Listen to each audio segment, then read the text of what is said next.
कैसे हो गया ये सब? फिक्र करने की जरूरत नहीं।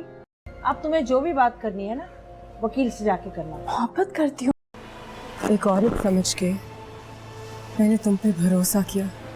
ये हकीकत तो कोई नहीं छुटला सकता। फूल लाई थी मैं तुम्हारे। क्यों किया मेरे साथ ऐसा?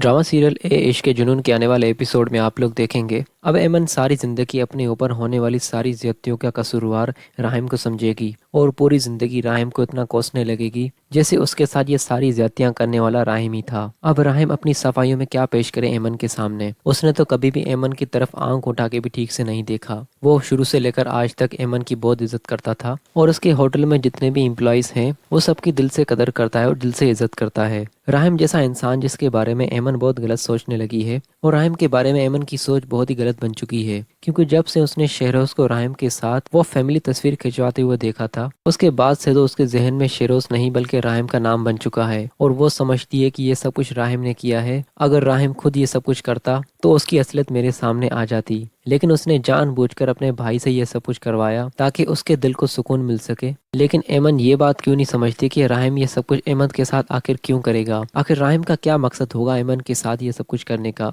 राहिम तो एमन के माँ बाप से भी बात कर देगा। एमन के माँ बाप भी राहिम को अच्छा समझने लगेंगे, लेकिन जमाल जिसको राहिम का इस तरह एमन के घर आना जाना उसे बिल्कुल भी अच्छा नहीं लगेगा। और जब राहिम उसकी नजरों के सामने आएगा तो जमाल मोहल्ले में ही राहिम के साथ तमाशा करना शुरू कर देगा। यहाँ पर उन दोनों के दरमियान लड़ाई भी होगी जिस पर जमाल उससे कहेगा अब तुम यहाँ पर क्या करने आए हो? तुमने एमन को इस हाल में पहुंचाया है, अब क्या कसर रहकर बाकी है? वहाँ पर भी राहिम उसे यकीन दिलाने की कोशिश करेगा कि तुम सब लोग बहुत गलतफहमी का शिकार हो चुके हो, मैं तो बस यहाँ पर एमन की खैरियत मालूम करने आया था। जिस पर जमाल उससे कहेगा तुम कौन होते हो एमन की खैरियत मालूम करने वाले? मैं उसका मंगेतर हूँ, ये हक तो मुझे है। और पहली बार देख रहा हूँ एक बॉस एक मामूली सी एम्प्लॉय के घर आकर उसकी खैरियत मालूम करने आया है। तुमने उसके साथ जो कुछ भी करना था तुमने कर दिया, अब मजीद तुम्हें जहमत करने की कोशिश नहीं। यहाँ पर जब इन दोनों के दरमियान लड़ाई चल रही होगी तो वहाँ पर एमन आ जाएगी और एमन जमाल से कहेगी पहले ही मेरी जिंदगी का इतना बड़ा तमाशा बन चुका है, अब तुम मजीद यहाँ पर मेरी जिंदगी का और तमाशा मत बनाओ। गुस्से से एमन ये सब कुछ कहकर वहाँ से चली जाएगी और इन दोनों के दरमियान काफी ज्यादा लड़ाई होगी और मोहल्ले में काफी ज्यादा तमाशा होगा। सब कुछ राहिम बेचारा अपने भाई शेरोज की वजह से भुगत रहा है।